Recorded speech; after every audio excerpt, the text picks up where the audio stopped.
Welcome to Social Saturday again. I am so happy today to have a very, very special guest, Joan Castro. Joan, how are you doing? I'm fine, David. How are you? Joan, I know you started flying back in, oh Lord, long ago in 1968, I believe, and we're based in San Francisco.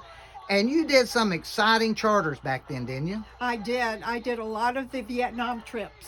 And what was your most memorable occasion flying those Vietnam trips? Oh, I guess it was my first one. That's the most memorable. And I had this young man. He looked like he was 12, but of course he had to be at least 18 or 19. And he sat at the back of the airplane, and that's where I was working. And he, right before we landed, he handed me a letter, and he said, "Please don't read it until I leave." So he left out of the back stairs, and I opened this letter and I start reading it, and I'm crying my eyes out because he said I was referred to me as a round eye, and that he was so happy that I was so nice to him, and he knew that he would never return from Vietnam. There must have been a lot of sad incidences like that flying those troops back to Vietnam, right? Oh, yes, yes.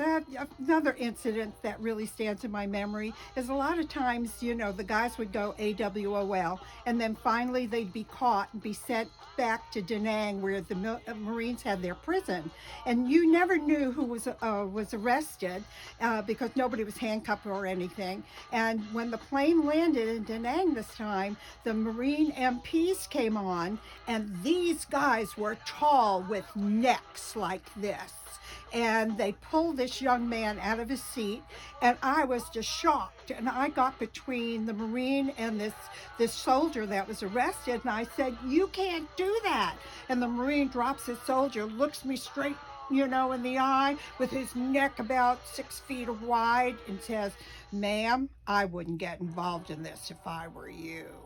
Well, Woo! Joan, I know I used to fly with you, and I wouldn't want to get involved with you either if I saw the temper you have sometimes. But I know that temper goes real fast, and you're just the sweetest, kindest purser that I ever worked with. Oh, no, David, you're too kind. Yes, but let me tell you, you probably would not allow another flight attendant working for Pan Am to get on with those earrings that you have on today with your uniform. Oh my gosh, no, that's true. Oh my gosh, I forgot I had them on. But we'll leave them on for today because we're really not taking a trip.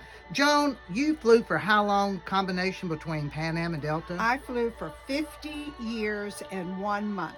Oh, wow, that's amazing. Anybody who can fly 50 years more. I know Joan Jackson, a friend of yours, Yes, yes. just retired after 50 years as well, and we had her on a couple of months ago.